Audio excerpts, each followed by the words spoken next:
right, thank y'all so much for your patience tonight. Welcome everyone to the Indianapolis Liberation Center, your liberated space in the city of Indianapolis. My name is Stephen Lane. I'm an organizer through the Indianapolis Liberation Center. We are honored to host this special event this evening to highlight the return of Leon Benson to the fighting ranks of the working class on the outside. Yeah.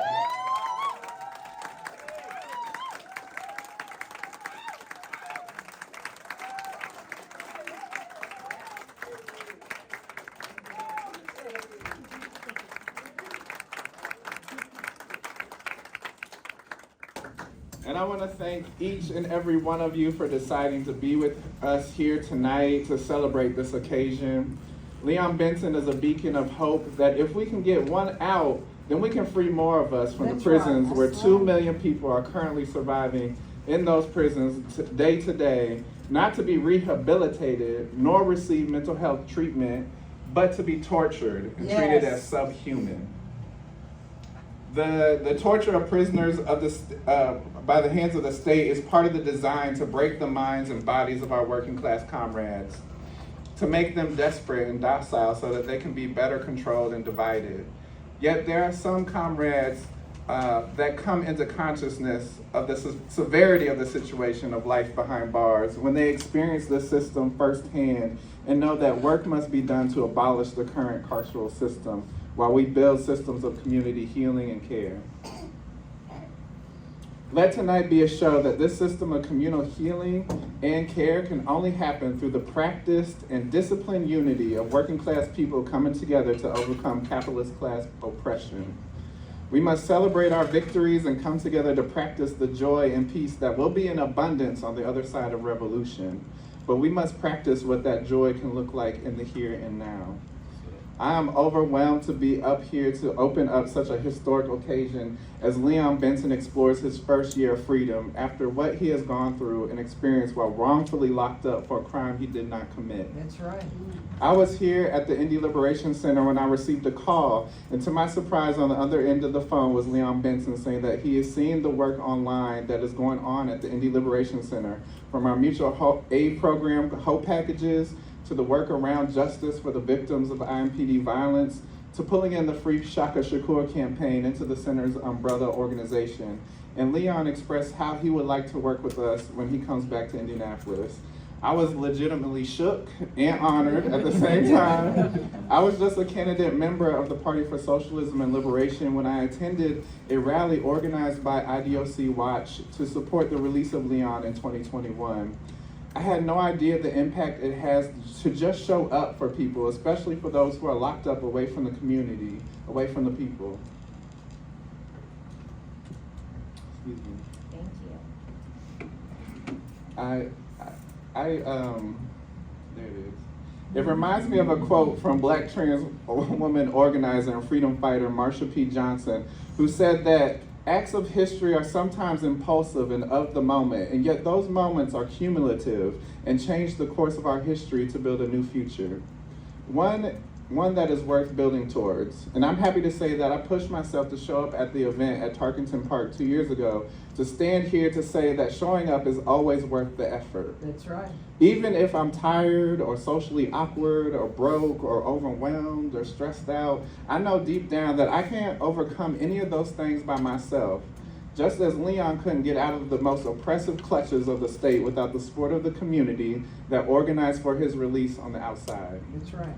Today is International Working Women's Day, so I'm going to try to tie the struggle to free working people the world over.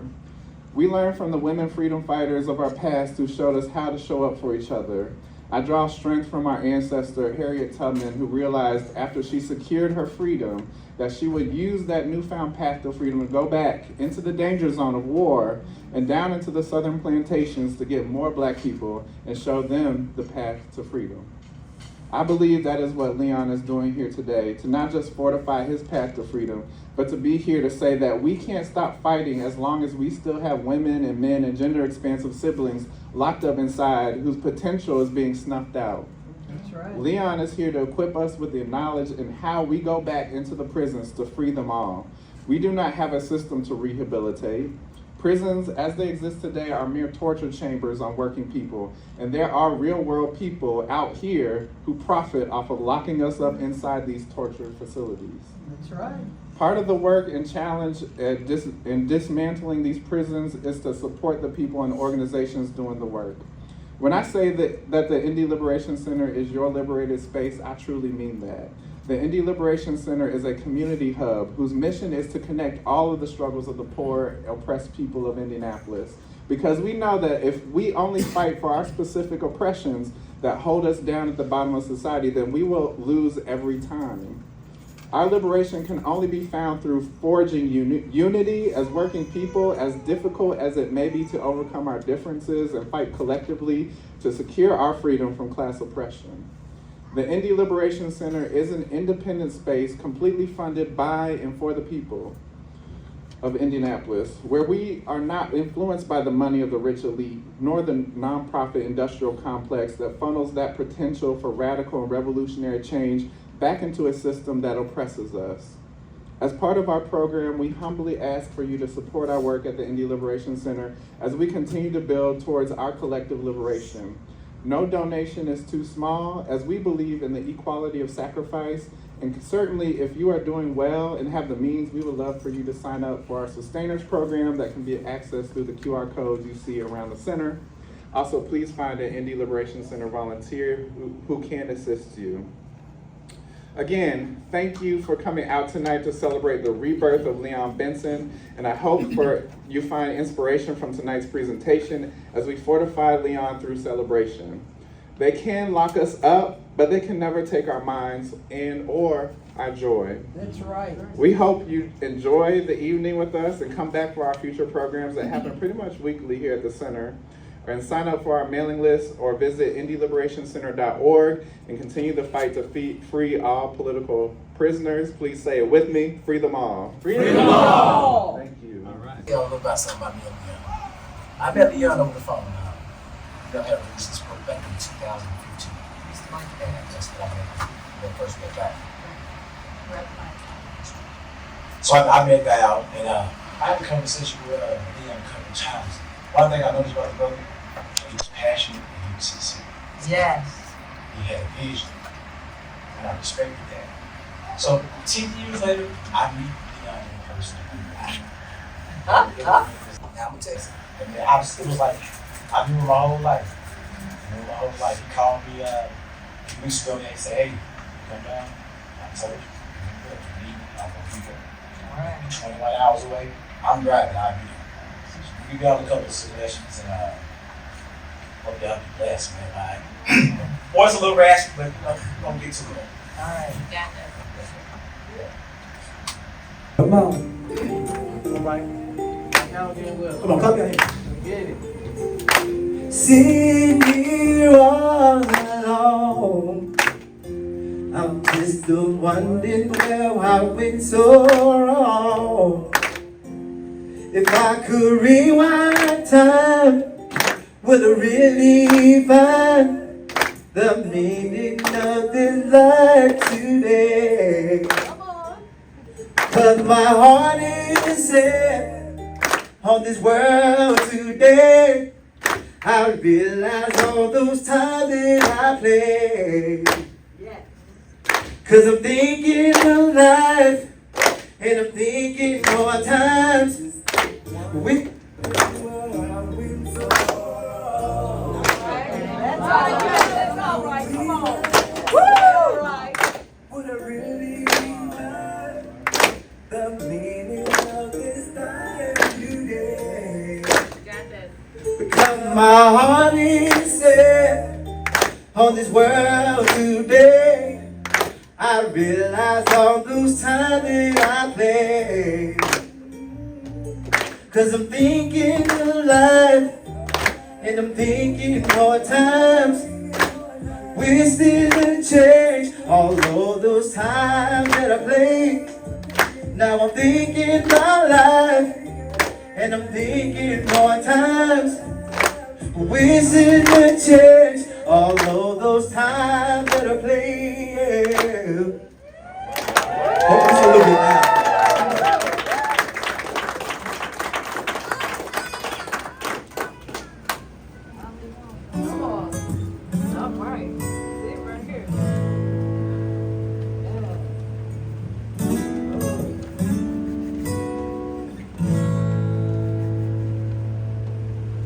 Since I'm home, I am home.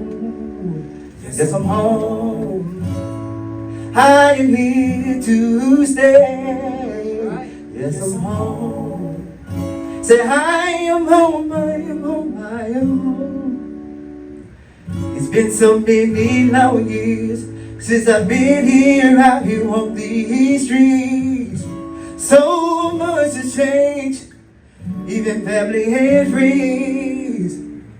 Missing my favorite street corners, knowing that I'm much stronger. I am here to stay. These are my brighter days. There's no other way but to go all the way. I'm home.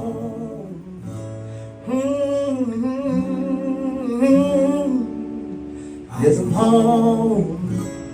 I am here to stay. I am home. I am home. I am home. You can move me now. I'm on my destiny. I have my strength. I have it all. Yes, indeed. You can move me now. I'm on my destiny. I'm on my destiny.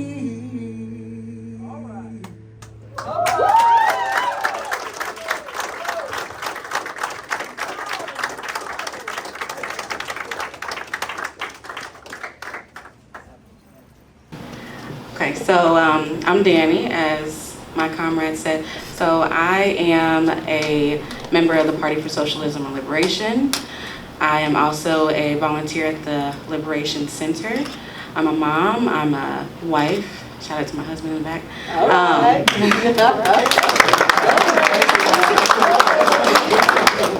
I'm a social worker. Specifically, I am, yes, give it up for social workers, absolutely. Specifically, I'm a trauma therapist, so tonight means a lot to me because we do not talk about the trauma that happens to people who are imprisoned. Yes. And we don't talk enough about the trauma that happens to their families either. That's so right. Tonight really means a lot to me, and I'm just so excited to meet Leon. He just has such a beautiful soul, and Yes. there's not many people who could have came out of what he did and have such an amazing outlook on life in general. So I'm excited for tonight. All right. Thank you, love. Okay. So first, I'm going to be introducing our panelists tonight, but I want to talk about,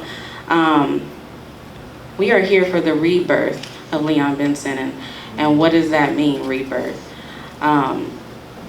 At 22 years old, being sentenced to 61 years in prison, that was a death sentence. Yes. They might not have, said it was a death sentence, but that's exactly what that was. They signed his death certificate. And Leon said in an interview how he sat in a tomb of injustice for 25 years. But in that tomb, he was able to grow into a new being. Yes. Within isolation over a decade. I don't know how much of y'all know about what isolation does to the brain, but again, for Leon to be here and be the person that he is after being in isolation for 10 years is amazing. Yes. So I think we just need to give another shout out to Leon.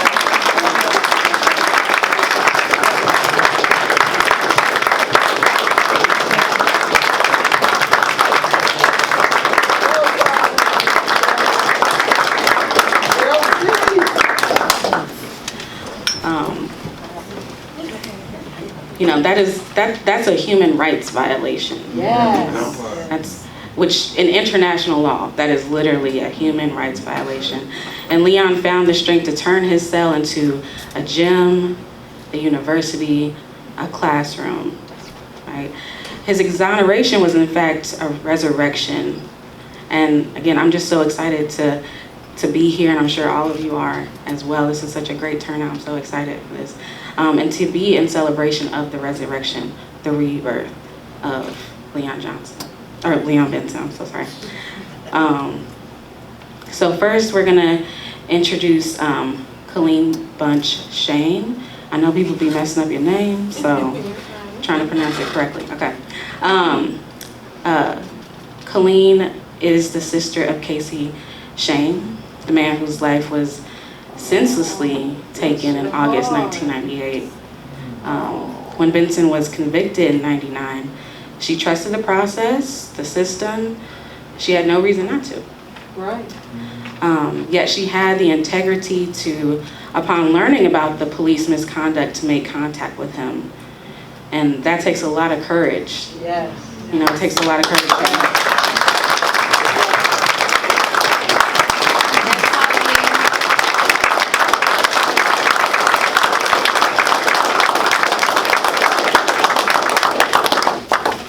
It takes so much courage to admit when things are wrong, but especially when it comes to the system, right? A system that, was working against not just Leon, but her family as well, the Shanes as well, you know? And it's hard to imagine what it takes to publicly do so with something so major. So, we should just have so much tremendous respect for her, her family, her community, and we're honored to have her with us tonight.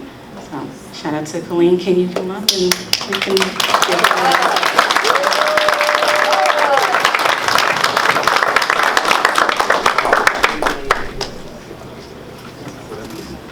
Go, Colleen.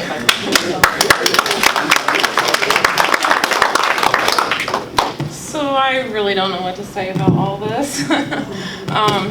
This was Leon and his family's dream come true. Yes. For 25 years they dreamed of him being released.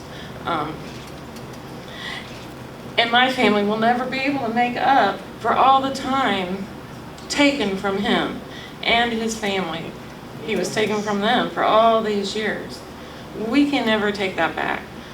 We feel horrible, but we are glad that Kelly with the Conviction Integrity Unit, the Innocence Project, Healing Justice, thank God for all these people that, and Valerie Buford, that these people didn't ever stop. They never stopped for 25 years.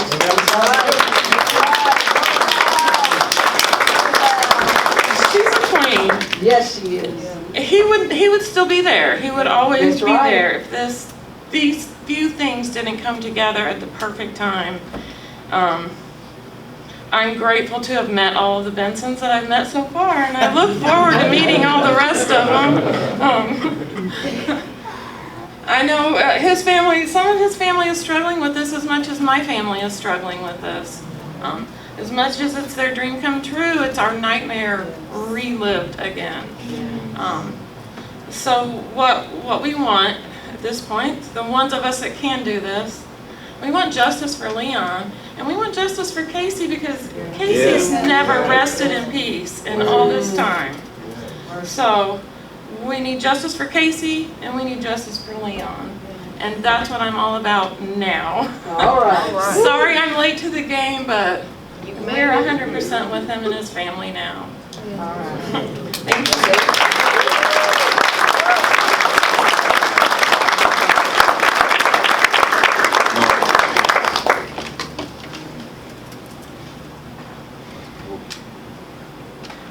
Thank you so much. Next up, we're gonna welcome Kobe Blewett. Kobe is it's an amazing pleasure to introduce Kobe, who's a dynamic and magnetic 28-year-old who saw her father in the flesh for the first time since she was 2 years old a year ago. Wow. When she was 27. Kobe was born and raised in Indianapolis and received her undergrad degree in social work from Ball State. She is the owner of Meals by the Mother, who are graciously providing the food we'll be enjoying tonight after the panel and book launch. And she's a good cook apparently, so I'm excited. So, welcome Kobe.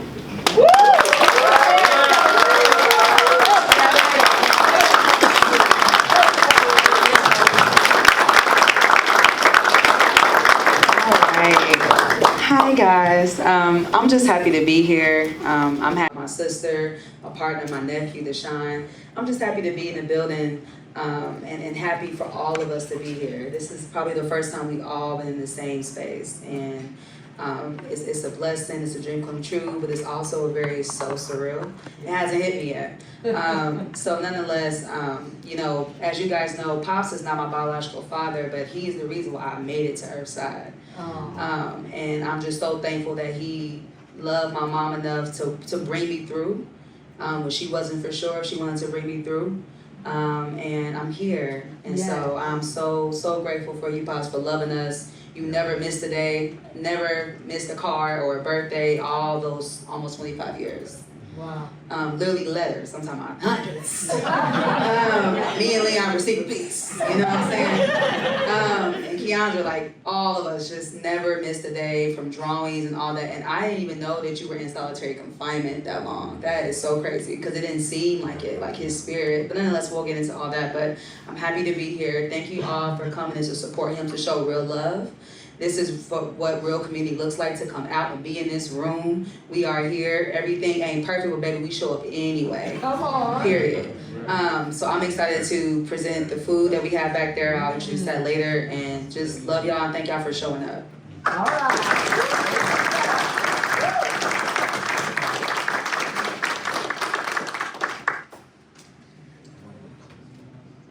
Hey, yes, we might not be perfect, but better than the justice system. Okay, all right, so for the last, speaking of the justice system, for the last person that I'm gonna introduce, we're gonna hear from Kelly Bowder. Did I say that right? It's Bauder, but it's Bowder. No, it's not all right. You gotta say your name right. Kelly Bowder. All right. Okay. Who spent most of her career at the Marion County Public Defender Agency and is currently co-director of the Marion County Prosecutor's Office Conviction Integrity Unit since 2021. She was integral to Leon's release, and he was the first person exonerated by the CIU when it was formed in 2021. So please welcome Kelly.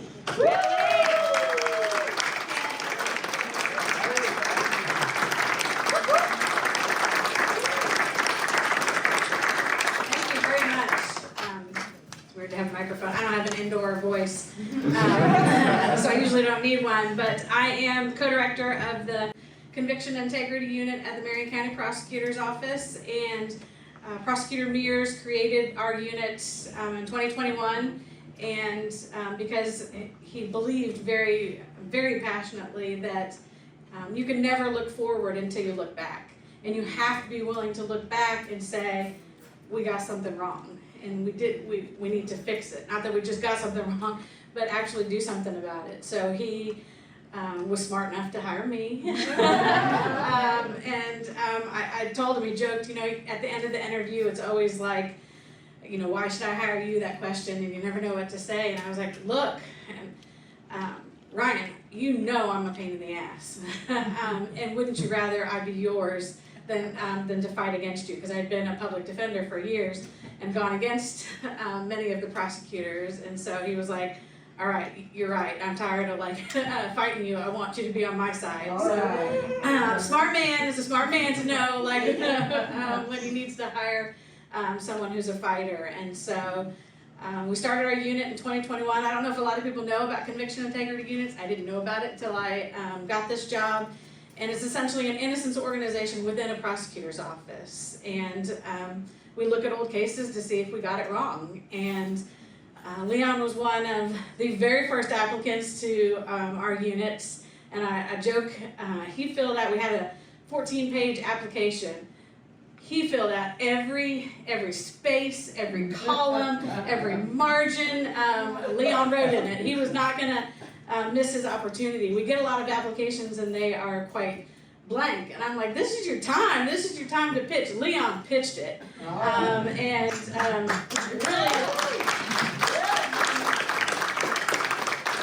really got our attention because this was a man who was like, I got words, I'm going to use them, and I'm going to do everything I can to present my case to you.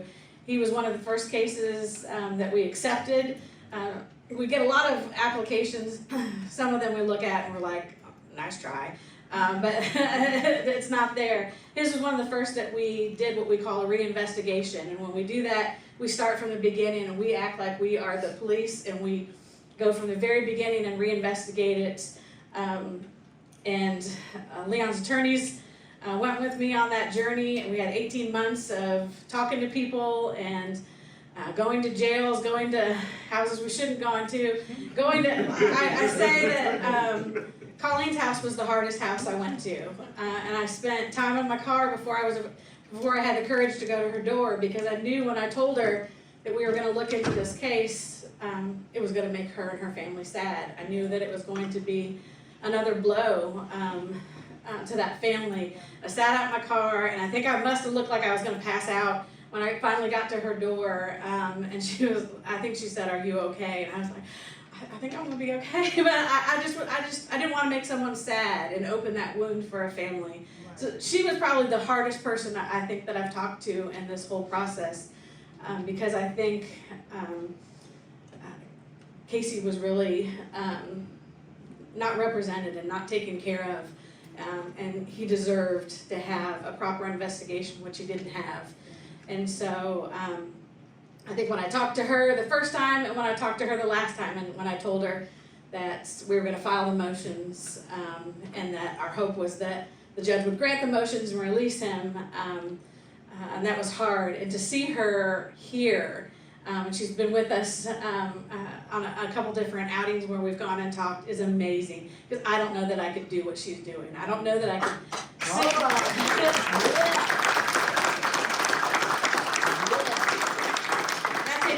amazing courage and grace to be able to listen and hear me out when I said, I really think we got the wrong guy and we've got to let Leon out. That's right. And so it was a great journey working with his attorneys and working with Leon. I don't think he was so sure about me in the beginning, but I came around, and it was our first case where we filed it.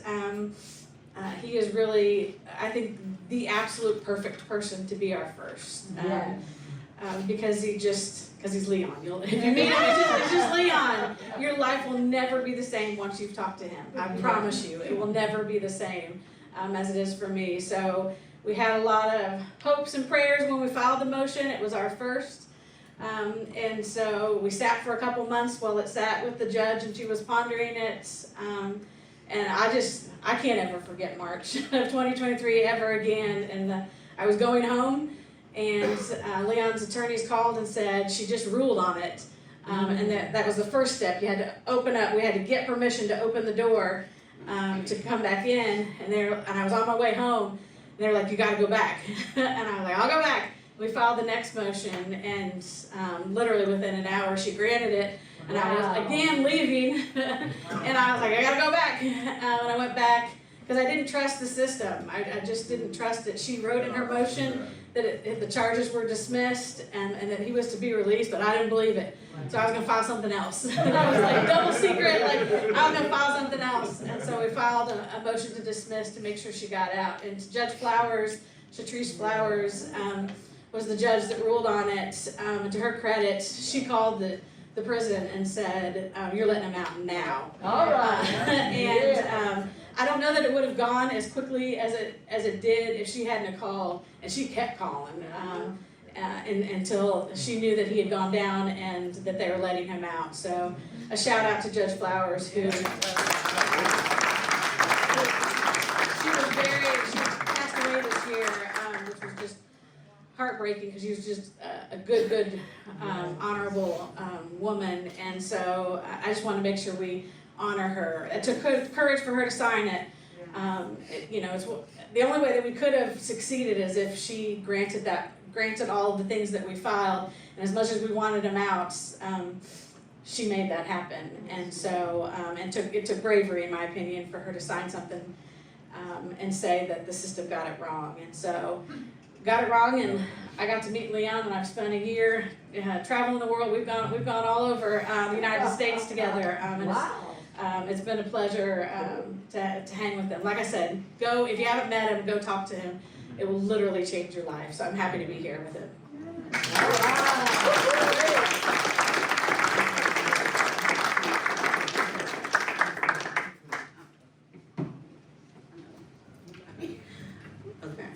I don't need my laptop for this one because I know Queen.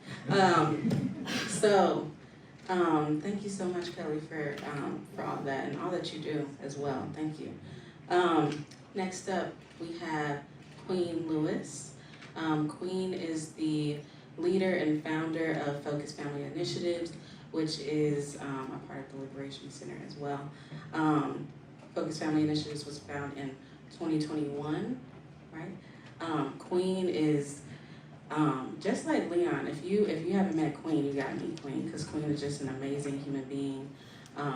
Queen literally doesn't even live in this city and drives up here every week to be here for the community, to be here for families whose loved ones are incarcerated, and give them support, because she knows what it's like. She's been through it, she's going through it right now.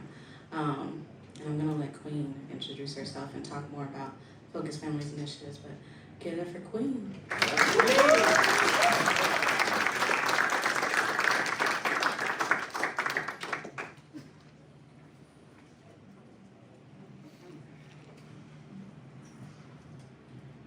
I told y'all when I started, That you're good at it. this is not what we was on. But it is a pleasure to see you again. First time I saw this young lady, I had driven up to Indianapolis for the park. And 2 days before I was asked to come up there, found out that my mom was really, really, really sick. And since I had already committed, we drove up here, we did our thing, and then my sister drove me over to Centralia so that I can catch a train to Milwaukee. I was overwhelmed when I learned that Leon had gotten out. So what that did for me was that let me know that, number one, there's power in numbers. Number two, we can make a change. And number three, we don't have to take what they dish out just because they say it. Focus Families was started in 2021 at the suggestion of a comrade from IDOC Watch. Because at the time, I had 3 sons incarcerated. And I guess you can still say I got 3 sons incarcerated, because one did make it to the community work release program. And because when that last son of mine got incarcerated, the dynamics of my entire life was just flipped upside down. The solidarity, and I'm gonna say this every time somebody, y'all might be able to repeat it in your sleep if you stand around me, because I truly feel like it was the solidarity of the people from IDOC Watch and Focus Initiative that's literally prevented me from losing my freaking mind. And I was on the way to losing my mind. I had been to doctor after doctor trying to battle depression and anxiety, and people had me on so many pills, y'all. It took me a whole year to finally just say, you know what? I ain't doing this no more, because I would literally look at the sun and be like, what's wrong with you? The sun's shining, girl, I don't know. I told you these medicine got me messed up. So I had to go through the detox, and with all of the up and downs, the comrades at IDOC Watch, they never stepped back and was like, you know what? You too much. You got too many problems. You cry too much. You do this too much. They literally just kind of wrapped me and my daughter, because I got 3 sons and one girl, just kind of wrapped me and my daughter and my grandbabies up. And that's when I knew that that's what it would take. It would take a community to get through all of this. After learning, I didn't know what to expect. And I know this sounds really naive. Y'all gotta realize how green I was when I walked into these circles. I really thought when my sons were incarcerated, it's like, what? At least I know where the fuck they at. That was so backwards. After hearing Leon's story and a couple of other comrades' stories, now all of a sudden my anxiety is really up here. So now I have to find a coping mechanism, and our hashtag is healing through organizing, because it was for me to run into the Sheila Arnolds and the Rosalind Goodmans and this young lady right here to let me know that your stuff can always be worse, you know, and it takes, after feeling the compassion and the empathy from the people who didn't even know me, you know what I'm saying? I'm all the way down in Evansville, and y'all up here, and they didn't even know me, and just welcomed me with open arms. And so for me, it was to give that same energy back. And with that same energy comes the collaboration, comes the mutual aid, comes the solidarity. And it's those type of practices that would give us the power that we need to go against the status quo. Focus families. We organize amongst the people who are related to the ones incarcerated. Because like I had to explain to my son just a week ago, he'll tell me, Mama, I'm the one in prison. I'm the one doing all this time. Young man, as long as you locked up, all of us locked up. You know, one's got to fill the void that was left behind when they snatched you up. One's got to explain to the little ones why you ain't around no more. We dealt with the nieces and the nephews, you know, like, where my uncle at? You know, tell them to come back and we can't explain. And then when they took them and locked them up for 45 days in the community correctional because he says, I'm grown, you grown, can you not disrespect me? I'm not disrespecting you. And they locked my son up for 45 days for that, y'all. And he had to start all over from scratch. When he went back, he had 2 jobs, had a car, went to every class that they told him to go to, and they locked him up for demanding respect. They would not have got away with that if it was 20 of us, if it was a group of us. You see what I'm saying? That's what they do. They isolate us so that they can do what they want to do. And with focused families, all of the oppression can be dealt with in numbers. All of the isolation can be erased once we create our support groups. All of the, what's the word I'm looking for? Oppression. Y'all give me a minute. I told you I used to take medicine. I don't take it no more though.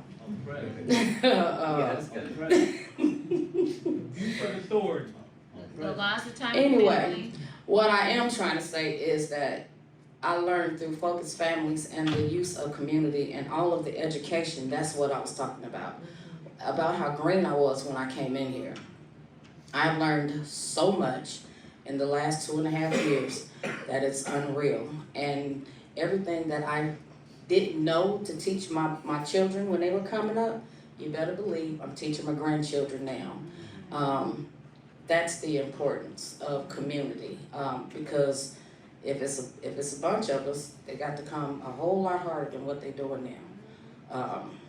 Focused families is built on community solidarity as well as community solidarity. I can't thank y'all. I'm sorry, I didn't know I was supposed to be up here.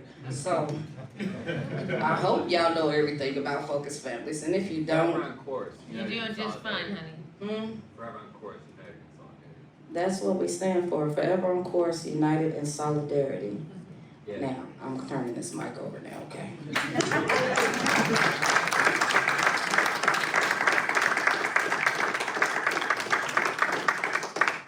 All right, thank you, Queen.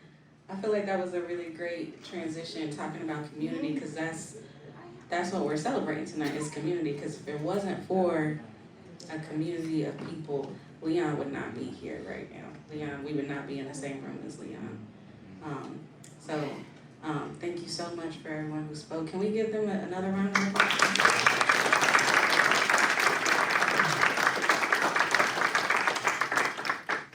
All right.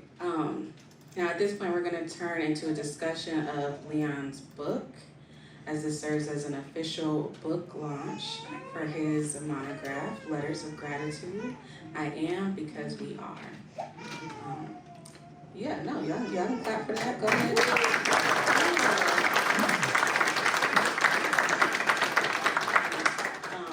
This was published through is Crib Books. Yep. Okay, it's Crib Books today. The book isn't separated from what's come before. It's the product of it and also a way to carry its legacy forward. I want to talk about, so over the last, 26 years, which is longer than some of y'all been alive.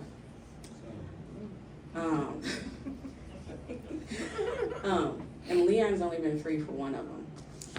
Gratitude, it's a very strange thing to express in this situation, especially for someone who hasn't been through it. That's a hard concept for me to grasp. But as an organizer with the Liberation Center, I do a lot of police brutality work. That's the majority of what I do. I do a lot of advocacy and coalition work around that.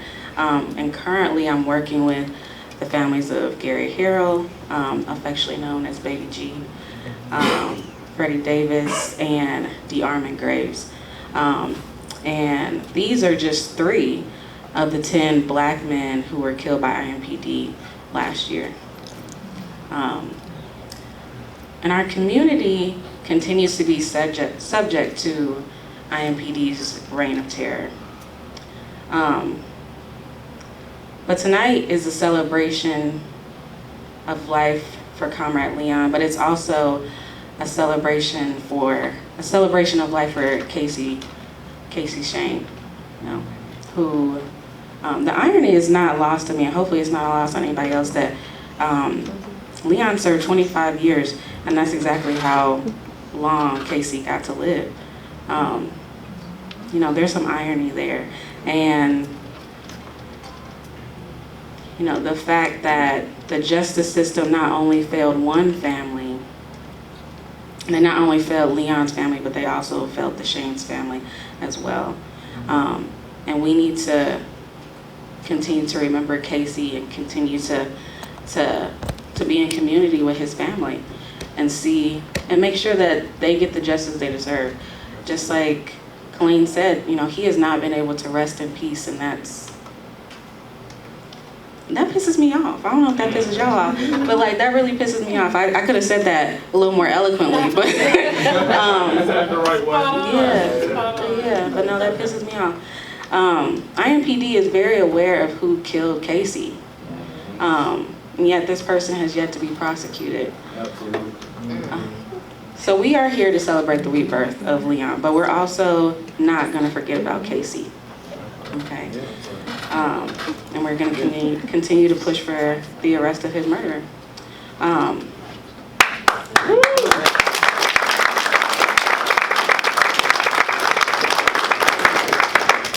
Because, although Kasey may not be with us, the truth never dies. No, it did not. Okay? Because through all the sorrow of the sorrow songs, there breathes a hope, a faith in the ultimate justice of things.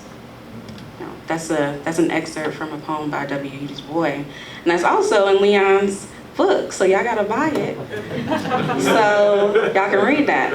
I read that and I was like, that's fire. Okay, I like this. Okay, the work myself and my comrades do here in the Liberation Center is proof of that. Without community, without revolutionary optimism, without organization and hope, we would have nothing. There would be no victories. Again, Leon would not be in this room with us if it wasn't for those things. If it wasn't for community coming together and having hope that he could be exonerated. If it wasn't for Leon writing, what did you say, 14 pages? 14 pages to get out and having that hope that he could, he would not be here today. Without hope, a community organizing, the coalition that I take part in, we've been able to pressure, Prosecutor Ryan Mears to meet with us, discuss the prosecution for the murders of Freddie, Baby G, DeArmond Jr. Chief Bailey would have never been pressured to meet with us in the community if it wasn't for hope. He met with a group of black clergymen, concerned citizens, and a bunch of socialists, which I'm sure he loved. I'm sure he loved meeting with us. And Randall Taylor would have never resigned if it wasn't for hope. So never give up hope. And tonight is a celebration of life, a celebration of what the power of just that little bit of hope in a community can do. And we have to celebrate each other. You know, we have to celebrate the people up here. Because again, if it wasn't for them, Leon would not be here. He would not be exonerated and able to break bread with us in a minute. And we wouldn't have this amazing book. Yeah. So I'm gonna introduce somebody else in just a moment. So Leon's book, subtitled I Am Because We Are, tells us he didn't write it alone. In a literal sense, that's true because one of his comrades and friends wrote the foreword to the book. That's Dr. Derek R. Ford. Ford is an associate professor and chair of the Education Studies Department at DePaul University, where he serves as the director of the Peace and Conflict Studies program and holds the titles of visiting researcher at Korea University in Tokyo. They received their PhD from Syracuse University in 2015 before moving to Indianapolis to teach at DePaul. Which FYI, Judge Flowers, who ruled on Leon's exoneration, was a graduate of DePaul as well. Just, you know, a little FYI. So since 2015, Ford has published 8 monographs and 7 edited books, over 30 peer-reviewed journal articles, and another 30 book chapters. So he be busy. In addition to regularly contributing to popular outlets like Black Agenda Report, Monthly Review, Geopolitical Economy Research Group, and elsewhere. Ford serves as the associate editor of the peer-reviewed journal Post Digital Science and Education, and as deputy editor of the Journal for Critical Education Policy Studies, as well as education editor of the Hampton Institute and editor of Liberation School. Their research, teaching, and organizing focused on how education does, and can help us struggle for, imagine, and enact liberatory ways of being together in the world. Please help me welcome Dr. Ford.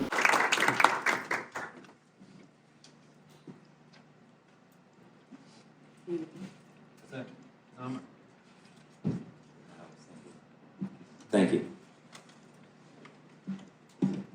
All right, I'll set the timer for 10 minutes, as you know.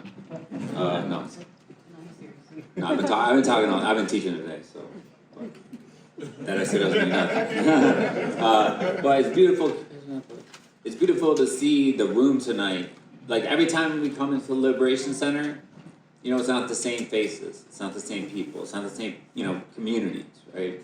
But every time we come, we see that cross-pollination, you know, because you're in here for Palestine, because you're Arab, you know, you got family in the Middle East, you got family in Syria. You pick up a flyer about Leon Benson, you learn about that, and you come here, you know, and you're here tonight, and you pick up a flyer about whole packages, you're gonna pick up, you know, some literature about the Black Belt thesis, you know, Pan-Africanism, and, you know, some of the other events that we got coming up, right? That's the whole idea, is that unity, you know, collaboration.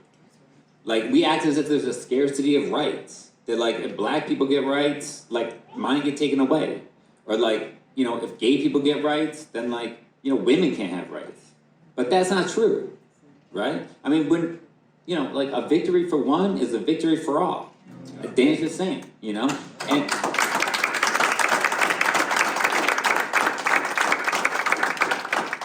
And that's why those victories are so important, because I'll tell you what, if you look at the history of struggle, the victories are the exception.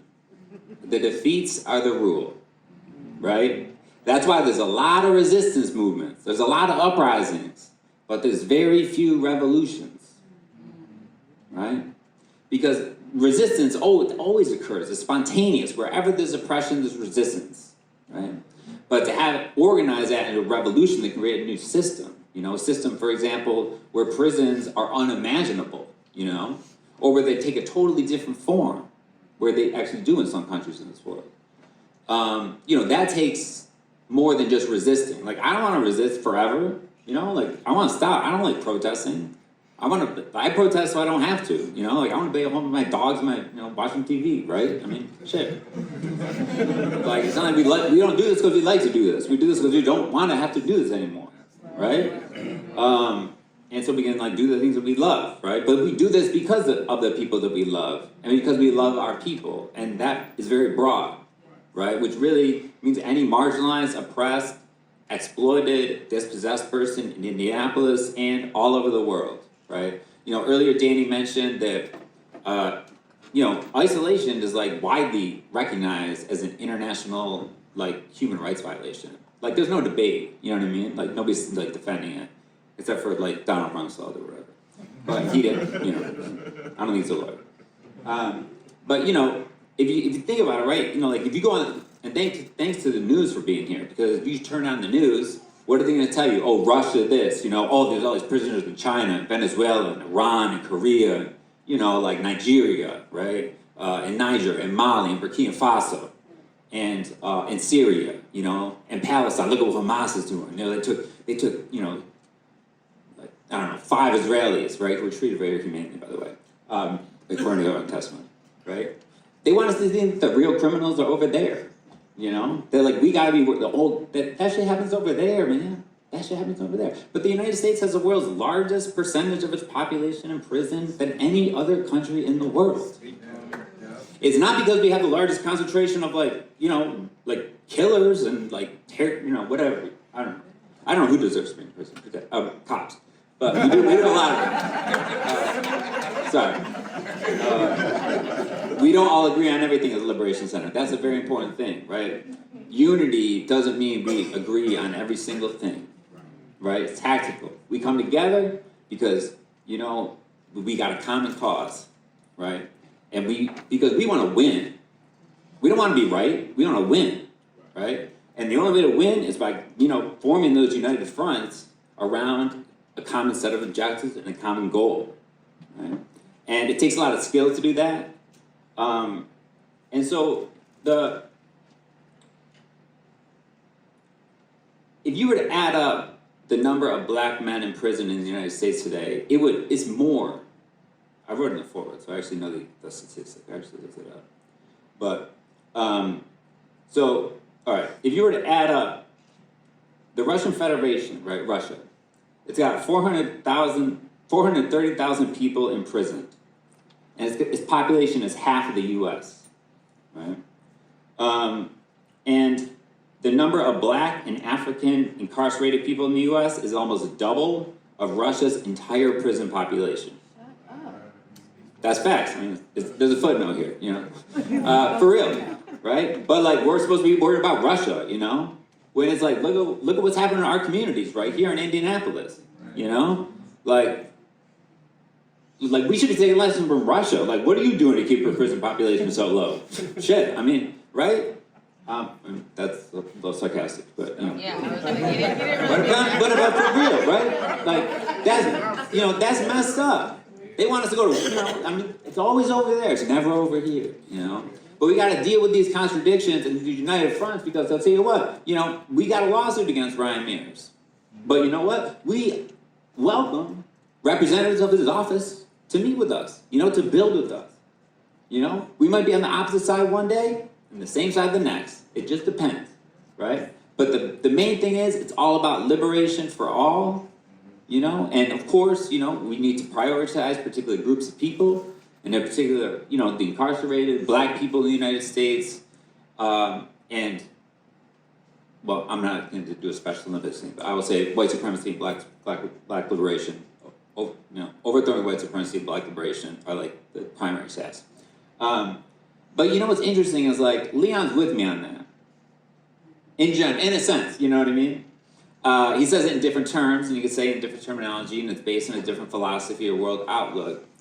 But, you know, this is actually, like, the first time I've been called a doctor in this room, because I'm usually embarrassed by it. Like, even professor, I like to be called a teacher, because that's what I do, I teach. It's no different than anything else, you know? It's just different, you know, kids are different ages. But the reason why we did that is because, you know, I mean, honestly, I learned more from building with Leon over the past couple of months than I did in like writing my dissertation to get my PhD. You know, and defending do you defend in 4 hours? You know, a 4-hour conversation with Leon, had a lot of those. I learned more in the single one of those than that entire process, you know? And that's genuine. That's 100% genuine. And so when I read this book, I was like, damn, this dude like knows, I mean, the breadth of knowledge and wisdom, right? That he knows, that he can put together, that he can combine, right? In a way that's like organic, and fluid, and genuine, not trying to be impressive, you know, not trying to like show off, but it's like speaking truth, right? The truth is quite remarkable. And, you know, I talk about this pedagogy that Walter Rodney, the Guyanese revolutionary, African revolutionary professor, assassinated, talked about groundings, because he was a university professor in Jamaica and Tanzania. And he would go from the, you know, ivory halls down to the, you know, like literally like the, you know, like the rubbish, right? With the help of the trash. And he would just talk to people, like, what do you want to know about? All right, I'll talk about it. You know, what questions you got? What questions I got? You know, it was a communal activity. And in fact, the name groundings came from the people there. He says, the brothers call it to ground, right? And so, in other words, like the hierarchy, it's a democratization of knowledge. It's not something like, you know, that's codified in a diploma or anything like that, right? It's democratized. And the more we democratize it, the greater our knowledge is. And so that's why I encourage people to read this book as a groundings, you know? As like because, I mean, I also think you can't help but read it as a groundings, you know?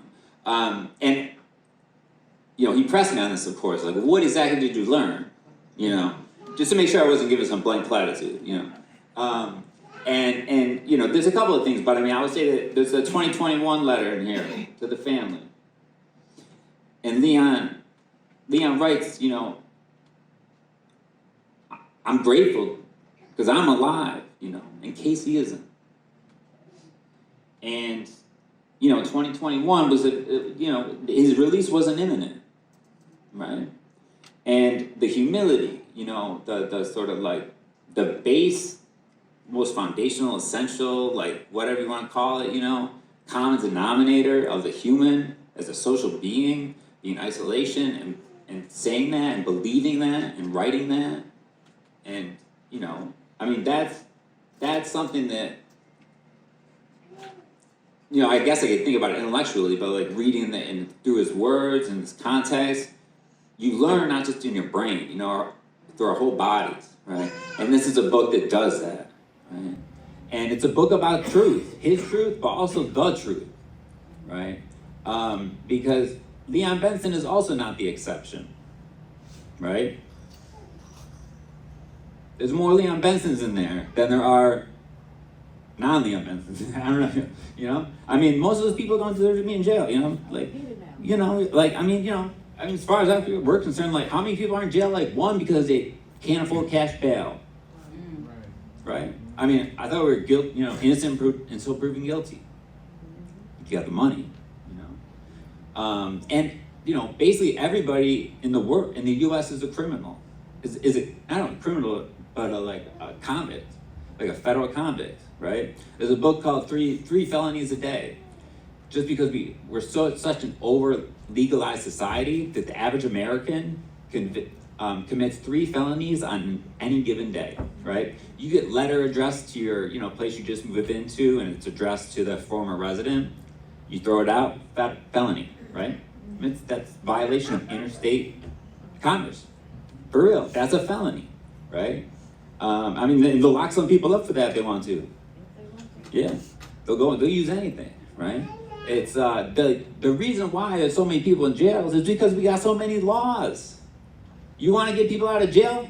Get rid of the laws, you know? Because most of them don't harm people at all, right? There's a difference between crime and harm, right? And there's a whole lot of harms in our society that aren't crimes, you know? I mean, I think about the economic crisis in 2007, 2008. You know how many people lost their pensions, their homes, thrown out on the street, You know, the opioid crisis, you know, that the Sackler family destroyed entire communities, you know, and that's not a crime, you know, and they knew all that, and they knew that they would pay a fine that would be so minuscule compared to the profits that they made ahead of time. They were just like, whatever, we'll do it, you know. HSBC, they were laundering money for drug cartels in Mexico, right?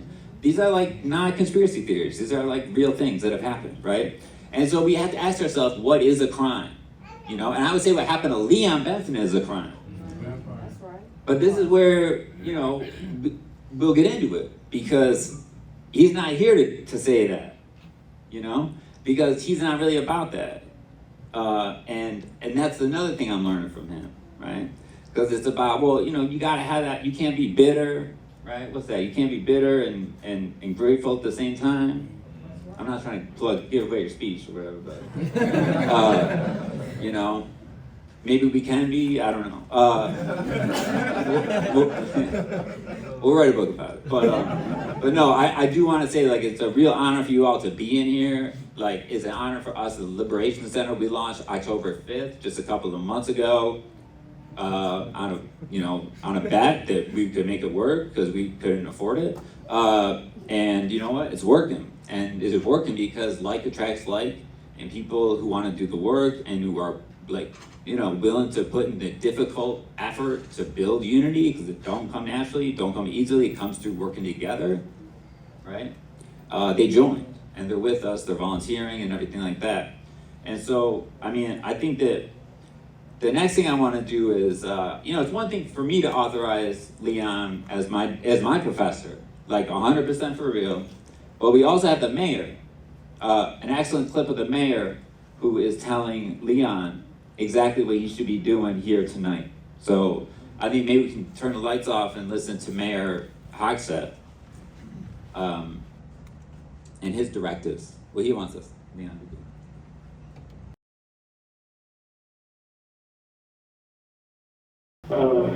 First day out, so here we just did interview with Channel 6. Okay. Yeah, you know, my thing is I got a lot of process to do. But one thing was that is, you know, the reactionary trade, business, things like that. But I was, you know, I know some of the guys you deal with, who, you know, I'm gonna be in the city and trying to help be a part. I can use my particular story to the two, you know, stories for fire. You gotta tell the story because it's therapy for you and for those who would hear your story.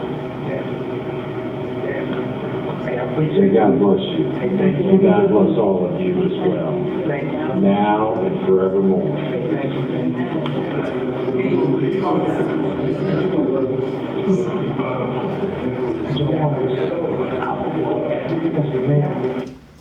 All right. So, I mean, not all of that was important, but the one part that was tell your truth, Leon, right? What did you say? What did you say? Tell your truth? He said, tell my story. Tell your story. All right, so welcome, Leon Benson. Tell your story.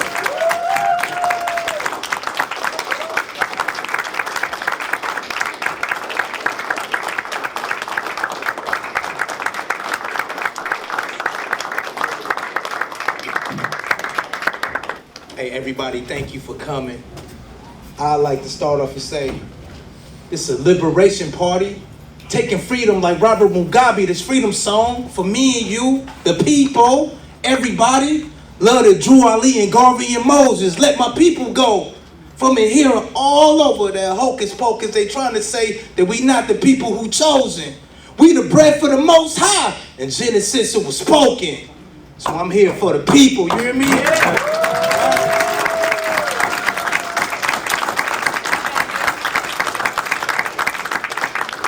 So much gratitude. See, I talk loud too, like you. Yeah. Hey, my partner be like, stop it. My sister be like, you act like your daddy. That's yelling. I be like, huh? You know, you just, you know, when you on the range for a long time, you do that. You like, hey, what you doing? You got some Raymonds? Okay, I'm gonna holler at you, you know. Hey, that's a cell phone in the joint, right? You get it? Cell phone, right? Right? But you know, I really love what Derek said. But Derek, I disagree with you about something. Oh, I'm mad. You can't even comprehend my anger. I got anger, man, when I cry. Man, it shatters skyscrapers, bro. Man, I'm telling you, my wound's so deep. You can't even drill, man, 1,000 years to get to this oil, man, that's down in it. Oh, man, I'm mad. Super mad. I'm raged. But I'm for the people, though. If we fight a fight, I can't go in there mad. I'm a proverbial Muhammad Ali. I'm dancing on you like, wait, hold up. Chump, get out of here, right? Get out of here, right? Because you got to do it just like Bruce Lee, be like water. See, I sat in those cells and I learned how to be a real revolutionary. A real revolutionary can transform anything. That cell wasn't no cell, it was a university because I transformed that. I transmuted that. I turned that pain and I made it into prosperity. Hallelujah. Hallelujah. And my point here, you know, when I speak to y'all and I see y'all, this is common unity. Put that together, y'all. What did I say? Community. When we talk about a common unity, this common unity, no matter if you white, black, male, female, Republican, Democrat, independent, that common unity is, don't everybody want justice? Yes. Don't everybody want freedom? Yes. Man, don't you want love? Yes. I love unity. I love family. I love love, y'all. See, that's common unity. So if you on that part, I'm rolling out with you, right? Because I'm going to tell each one of y'all in here right now, I don't care who you are. I'm not loyal to you. I'm loyal to your principle.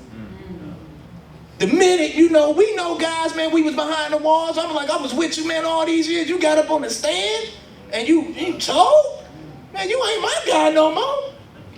I mean, you know, the federal government, they ain't kill you, you know, for treason. Don't get mad at me, you know, we supposed to be in and you go against that. We agreed upon something. We had a contract and you breached it. So I'm not with you. Your principle ain't mine. Your principle ain't mine if you going out here, man, and you killing our children. If you killing our community. If you locking up innocent people. If you wrongfully incarcerating people. You are not my kind. Nah, you ain't my brother nor my sister. Get out of here, heathen. So I agree with you on those levels of principles, no matter where you from or where you at. And I came out here today, you know, because I wanted to demonstrate something to you, what rebirth looked like. I talked to my God, and my God talked to me. He said, Leon, man, go out there and show the people what it really looked like. Show the people that you read all their books, all of them. And I ate them, and I just spit them out. It's cool, right? Don't be a fool and run into a burning building for your sacred doctrine. But you need to be the fire that creates your own. And we doing it every time we awake. That's liberation. Allow us to do that. Allow us to have that time, that moment, freedom. Freedom is something that's owed to everyone. However you look at it. I'm not here to discriminate against nobody. Long as you ain't hurt, man, me or mine or the world, man, do as you please. I might not agree with you. I don't hate you because I don't agree with you. Hey, you know what's funny? I was in solitary confinement for 10 years. Right, I was set up for a riot I wasn't even involved in. I'm like, man, damn, I'm doubly like, wrongfully incarcerated. I remember one time, man, Kwame said, damn, bro, that's cold, man. You in prison 2 times for something you didn't do. Damn. And I was like, whew, you know, I was like, is something wrong with me? And I began to practice things that you call the fallacy of a just world. Well, it had to be something. Maybe it was a curse that my ancestor put on me from way back then. Maybe I took one too many cookies out the cookie jar. Maybe I got that prize out the box from when you was little and beat y'all before y'all got it. Yeah, maybe it's that. But no, it ain't none of that. It was a system that was broken at a time. And when we look at that system when it's broken at a time, you got bad apples. We got bad actors. A system ain't nothing but a system like a bike. I keep telling y'all these simple truths. Don't complicate yourselves. I'm not into that. I get straight to it. We do it. What do it look like? It look like work, look like you doing. Don't complicate it. Let's change the minds and the hearts. You have a lot of social organizations, but let's talk about the institution. I've been speaking on this all week. You know, I'm so happy I'm at Wayne State University. You know, I should have my PhD, right? I got that in life. But you still got to, you know, be humble and go through the process. And I learned things. And in my class, I learned what an institution was. It's an ideal plus formal and informal practices. Now, that don't seem like a brick and mortar thing to me. That seems like that's something that's inside our minds, our hearts. So one of the things I fought hard for, see what you see here, this ain't no kumbaya. This ain't no, oh, it just went away. I woke up like this. Shouts out to Beyonce. No, I didn't just wake up like this. I was raging in a cell, right? I was building with that energy of Jonathan Jackson. I was gonna come in that court, man, free my brothers, but free your minds. But in my rage, I had a thought. I said, man, Leon, man, you in this dungeon, man. You shouldn't be here, man, but you been a little selfish. You just been me. I'm innocent. Me. I shouldn't have been wrong. Of course I was right. But this is something that I got to deal with inside. That voice is like, Kasey ain't here. Where Kasey at? His family, they don't got him. Right? And this was like, when you get into this box of me, everybody is the enemy. Everybody, man, all police are bad. All this stuff is bad. See, we can't have those shallow binary observations. We got to keep on checking ourselves.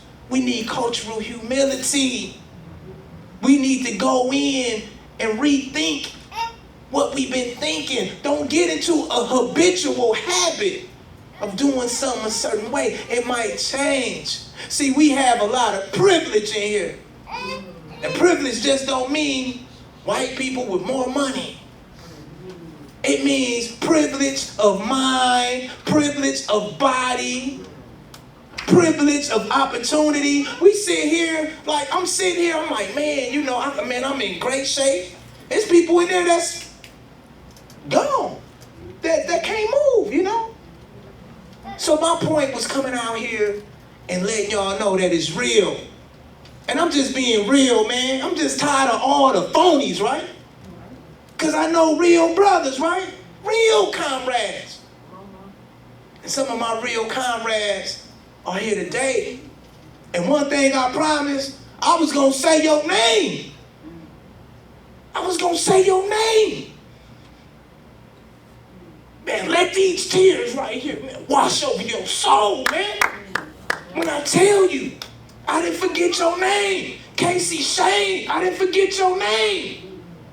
Vernon Bateman. Brother, stand up. Brother, stand up. Man, this brother right here is innocent.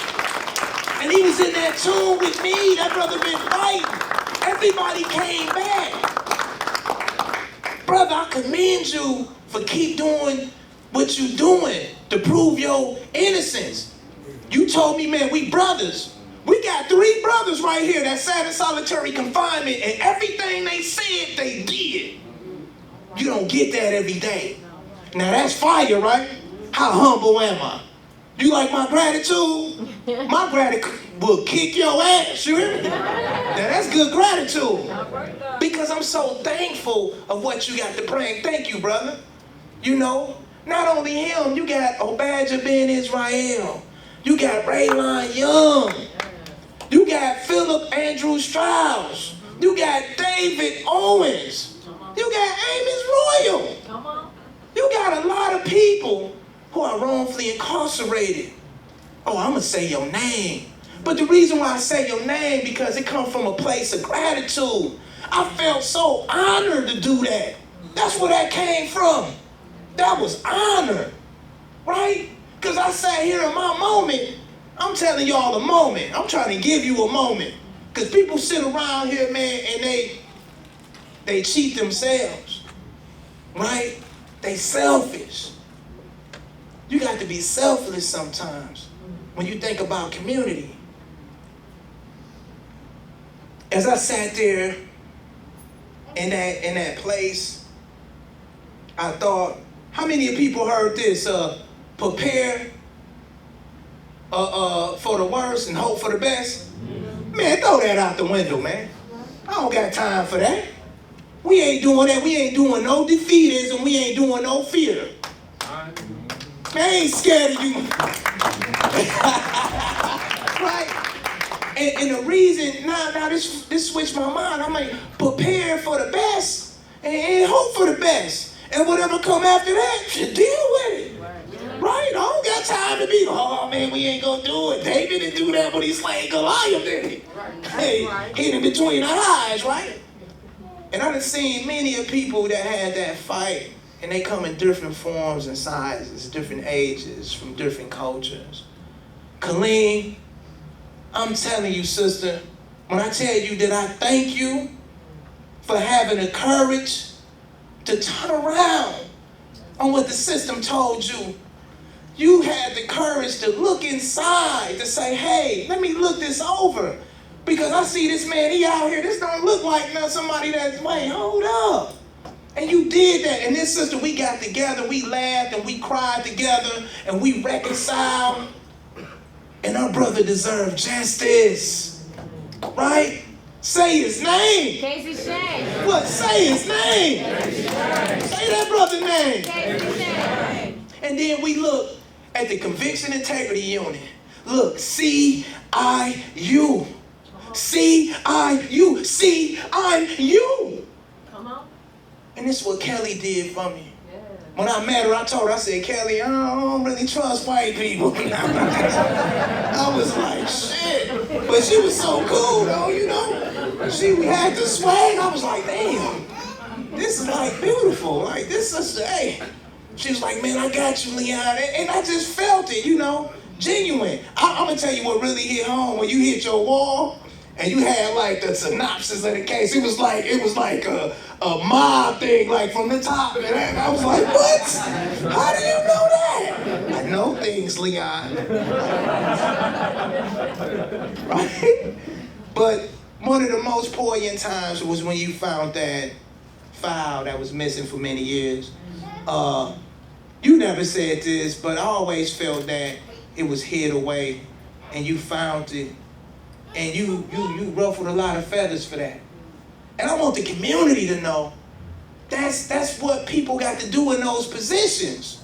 Yeah. But the biggest thing, what I'm finna tell y'all about, is how y'all helped Kelly do that. Right? Yeah. And I appreciate this system. We got to support what they doing on that. It's only one Conviction Integrity Unit in the state of Indiana. Right? It needs to be more. You got St. Joe County, you got Lake County, you got Vanderbilt County. Huh? I ain't gonna leave you out, Queen. You said Tippecanoe? Yeah. Hey, let's talk about Kokomo. Look. Now, which one? I forgot. What's Kokomo's? That's Howard County. Howard County. All these counties need it. But I'm gonna tell you how the community really helped. In 2020, something that affected the whole world right? And that was George Floyd. That brother is a blood sacrifice for me and many other people. And I forever look at it like that. You had that happen, then COVID hit. Then we had one of the biggest social upheavals that we've seen in history. It was multicolored, multi-generational, multi-gendered. It was intersecting. It was all those things. Because guess what? Right? Now, look. Hey, we all immigrants. Right? But we all Americans then. Man, don't run up on me with none of that. I got an entitlement, man, that everybody, man, of color should have. Man, my people bled for this. Man, this is mine. If anybody come over here, what we gonna do? We gonna get together and fight them. Let's cut the crap. Let's cut the crap. Because in that moment, we came together with that. And what that helped to proceed is a conviction integrity unit by Ryan Mears. Right? And without that being implemented, I doubt if I'd be home right now. Right? Let alone with all the many great players. You know, some are not present. I like to say their name. Benson, my brother. He was there. We have Spouse. Man, forget you, man. I'm the older brother, but she is the oldest, though. Shannon Coleman from Philadelphia. Come on. Jock of Focus Initiative, right? Nick Gavin of Focus Initiative. Of course, Charlie Kiever Nelson, Lord Bazelon from the San Francisco School of Law. We had those people, they not here right now. Also, just a quick, because I got some people I'm gonna touch. Let's talk about our sponsors, you know, Barry Shake from the Innocent Project. He helped this, you know, come together. My brother Roderick, Matt Shear from Campside Media. Hey, now we got two people that this is really special. I know you didn't want me to do it, but I got to do it.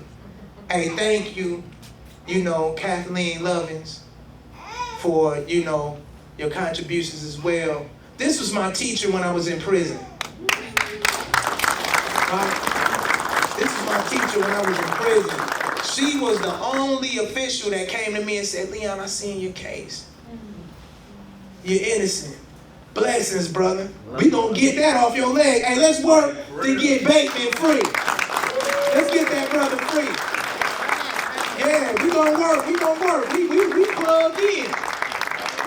We gonna get Bateman free. That brother is a spectacular artist and a spectacular human being. I'm telling y'all, if it's by me, it's gonna happen. I'm gonna stand with you, man. You real. He consistent. He been there. It's out. He just in Lake County. Sorry, Kelly. Look, Kelly like, I'm gonna get that case. Come on, Kelly. Like, I'm gonna get that. Let's make a conviction integrity unit in Lake County. But thank you, Ms. Lovins, you know, for doing that. You came through and you pulled me to the side. Like, I looked at your case, man, that's wrong, you know. I was a detective. I'm like, man, you a detective?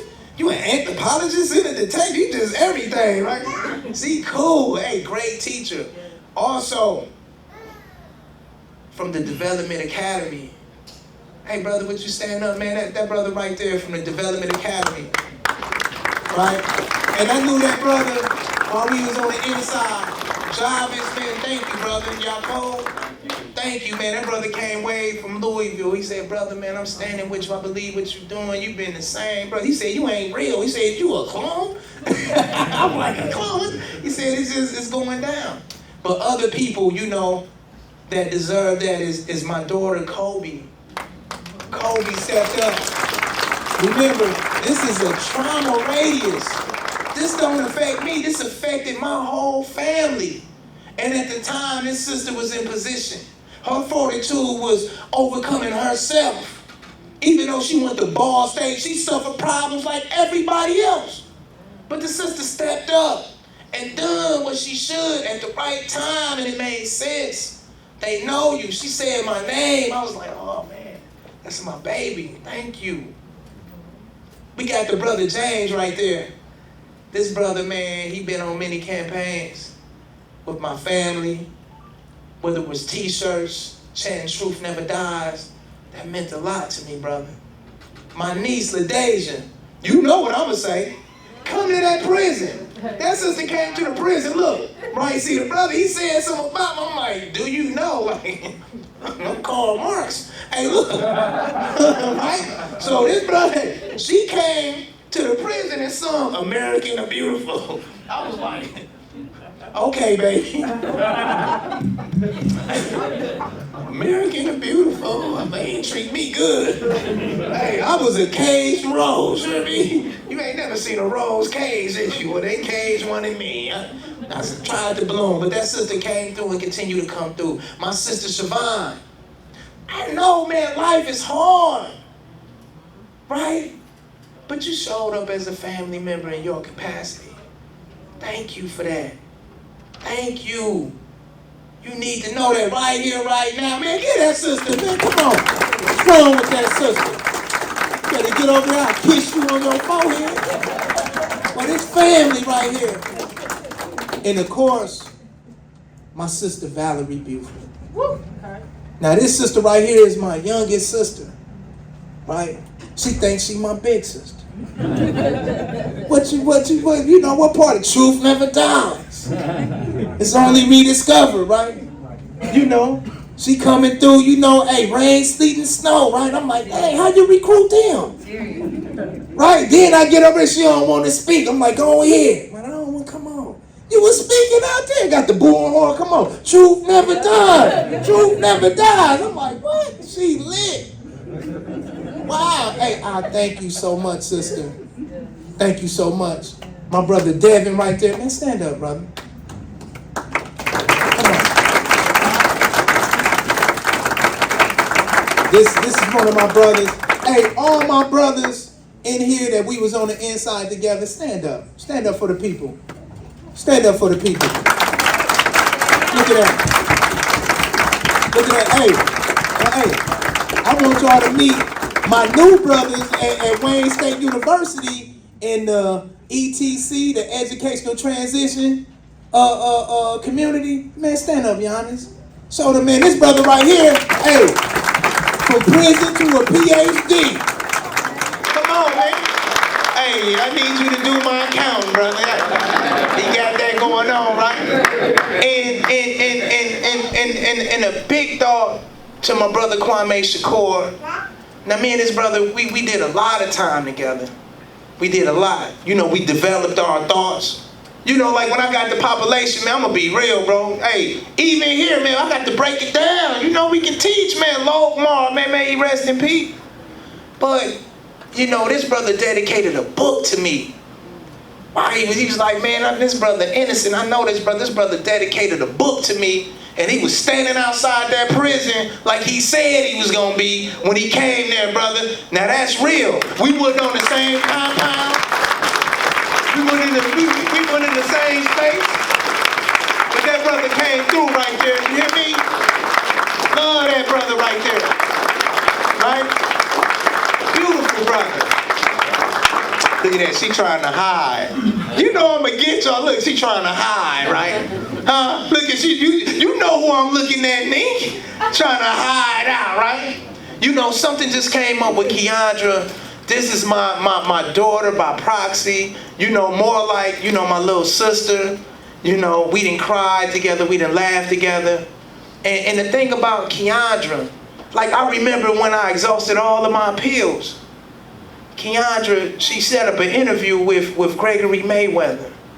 She got that word out for me. She said, what can I do? You know I'm working, I'm doing my thing. I'm like, okay, but every time, I'm gonna say this, every time I reached out, you made it happen. I said, do a video. She did a video.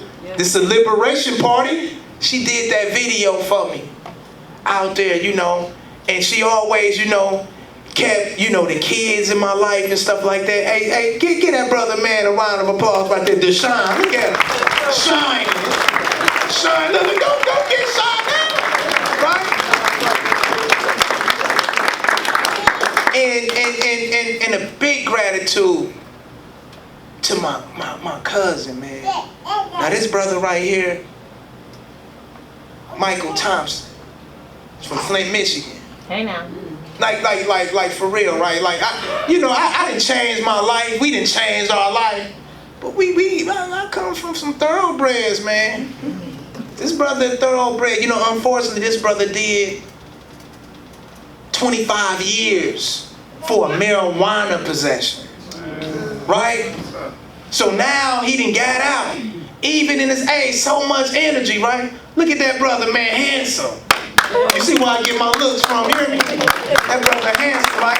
But this brother right here run the Michael Thompson Clemency Project, and he tours around the world enlightening people about the need for clemency, the need for changing these laws. That is what, Derek was talking about. Professor Derek, like, I want to get to you, right? And thank you, brother, for coming down here, man. He made that trip for me, man. I really appreciate that, man. Man, give it up, man, for the OG, man. The OG, man. What's wrong with you, man? You know I was gonna get you, man. What's wrong with you, man? I'll come hug you. You think I want? I'll come hug you. So now what I want to do, for some guests, with what I can think about, I presented y'all with some gift baskets that I can, for some of the people, and it's just coming from my heart for what I was able to do. I didn't know some people was going to show up and things like that, but I done what I could do, you know what I mean? And I want to present that, and I also want to thank all of our sponsors. Focus Initiative. Come on, we got to support Focus Initiative. They do so much work in the community with justice impacted people. We must support the Liberation Center. Look at what they doing. Come on, I'm here because of y'all work. Thank you, Queen, for y'all work. That work is real. Now sometimes we don't get to do this. Cause I sat in, I'm gonna do it. But I'm telling y'all, man, it's so impactful. And we connected, from Michigan to Indiana to California to New York, worldwide. So we got to continue that battle. We got to continue that fight. And of course, I know she gonna get a little embarrassed, but I want to definitely thank Dr. Crystal Lee and the Everly Collective, right? They part of my sponsors too, from Flint, Michigan, that help all this, come together. Let's thank everybody that done that.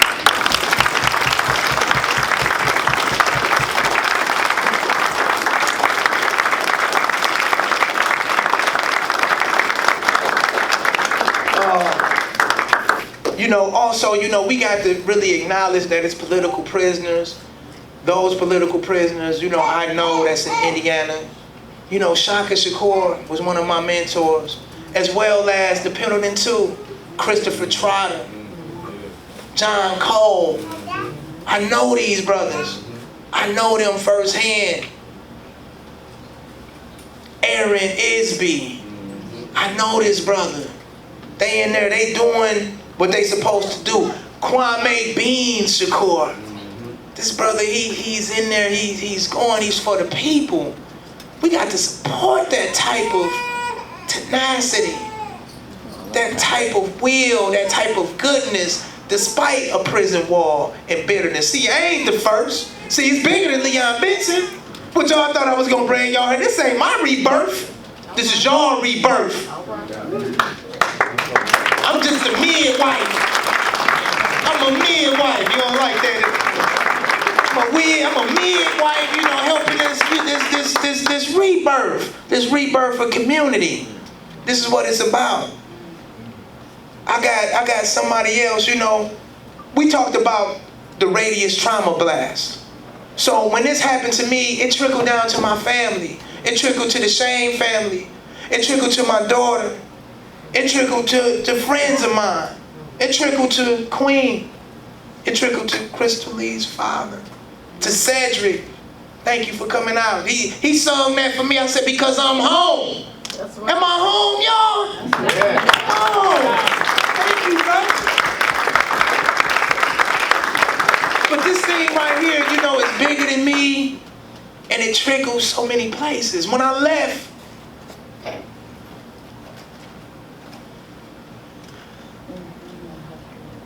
and you tell me that I'm not raged.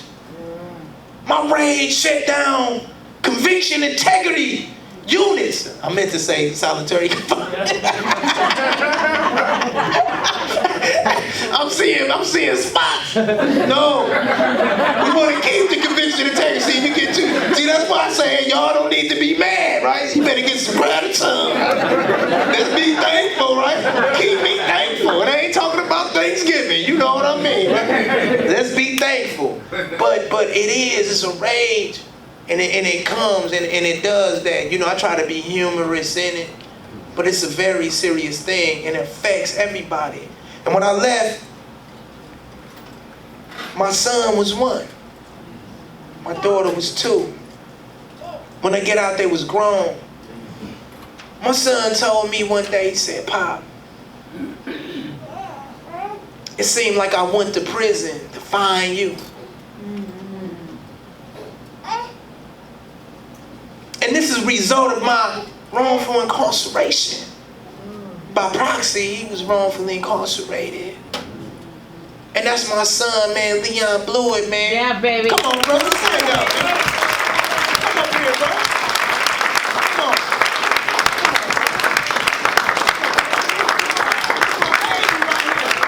This is what it's all about.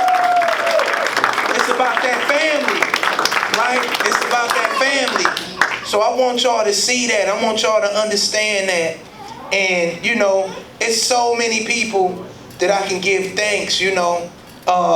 Again, you know, the CIU, I'm the 47th exoneree in Indiana. I'm the 3rd out of Marion County. And I'm the 1st out the Marion County Conviction Integrity Unit.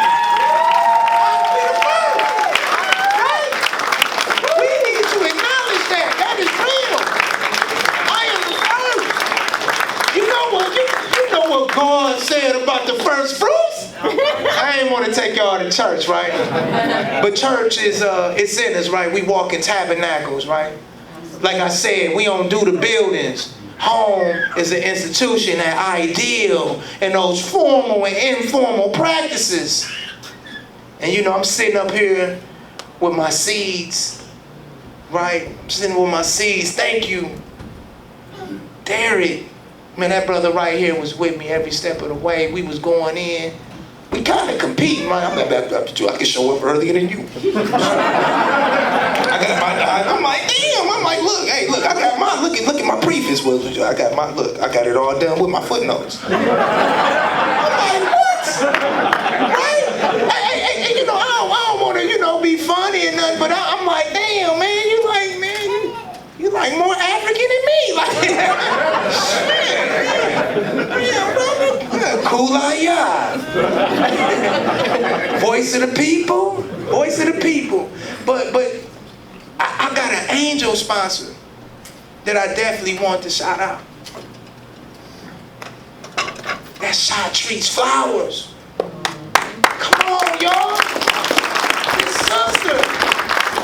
She did that, Chartrice. I couldn't get her family here. Chartrice Flowers. She doing that. I went to a funeral. I didn't get to meet her. A regret? We can't live with regrets. Give your gratitudes when you can. I didn't get a chance to get her, but I got a voicemail. Leon, call me. And I took a week too late. And she passed. I went to a funeral. I was like, damn. Right? But I'm going to tell y'all the story, though. When Kelly, I never told you this, Kelly. You know, I tell you a lot of stuff. I got the key. I can't keep. Hey, look, y'all don't. I ain't snitching and nothing. No. But I didn't tell you this, Kelly.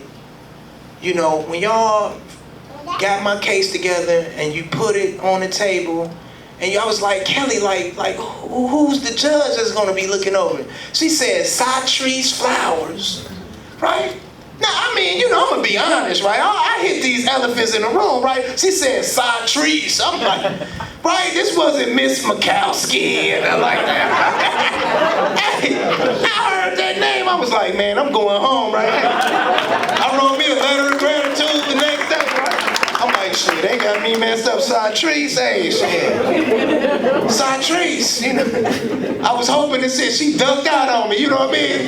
Hey, what's up, my baby? I would have been like, damn, come on, Satrice, you can't do that in front of everybody. No, your family, you know. So, you know, that's a beautiful thing. This thing came together, you know, when I talk about that book, all this is in that book when I give you the letters.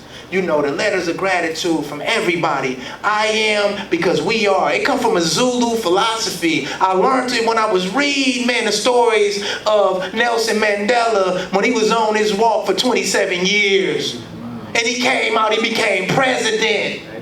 Yeah, that looked like something I heard from the Bible. That looked like Joseph, you hear me? He was in prison, came out, he the president, right? And I'm telling y'all, right, I'm not just a lowly prisoner. These men and women in here are not lowly, just as impacted people. You are not your trauma.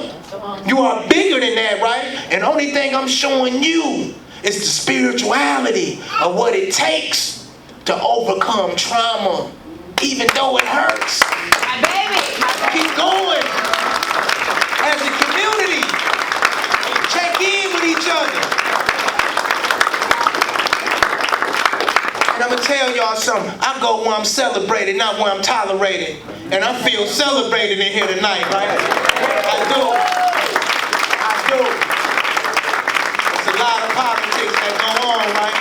They scared of this fight. I ain't even write it down. I don't got to write it down. I need to write one down. Y'all really through. But again, you know, thank y'all for coming out for me. This celebration is for you. The people who are involved. This is a starting point for that. We have our personal lives that we can get and do things. And I can't even explain it, you know. Just to see you, Fusi. To see you, Malachi. Look at you. Shining, man. Look, I see your hair gone, but look, your hair went. They used to tell me about my hair. You did that. It was long and pretty. You know, my iron fell out too, brother. No. You shining though, man. I love to see you here. Love to see you, Yannick. Love, hey, Professor Perez, right? Hey, he invited me in his class in DePaul, and we had a brilliant conversation with his students yesterday. Thank you, brother. Let's do some more of that. This is community. These moving parts. And as we go, it's going to be food, you know, meals from the mother. You know, please go in there and enjoy yourself. You know, it'll be better the next time and the next time. But I hope you ate some of this soul food, right? You know, that's what it's about. We can't be no revolutionaries and changing systems if we don't got the love. See, when I come out and I do this every day, I need the love, right? See, if I don't got that, how am I do it? How am I going to empathize with somebody else, right? How am I going to wake up and feel like, man, I feel that pain what they going through, right? It's a spirituality, right? Don't get it twisted. I come from some ancestors, man, that's for real. Hey, I just came in. Hey, y'all did the 23andMe. Right? Give it to him, honey. You know I'm 98% African, right? I'm light-skinned, you know. I'm 98%. I found out, man, hey, I ain't related to none of my siblings. But I'm 98% African, though. You can melt me down and make 1,000 Africans, right? I just wanted to say that, right? Wait, hold up. I almost stepped on, you know. Hey, wait, but look. No, I'm just fooling with y'all, man. That's what it's all about, to come out here and have fun, to smile with me, a genuine smile, a genuine laugh. Man, thank y'all. Thank you, Indy Liberation Center, and thank you, the city of Indianapolis and the Conviction Integrity Unit. Thank you.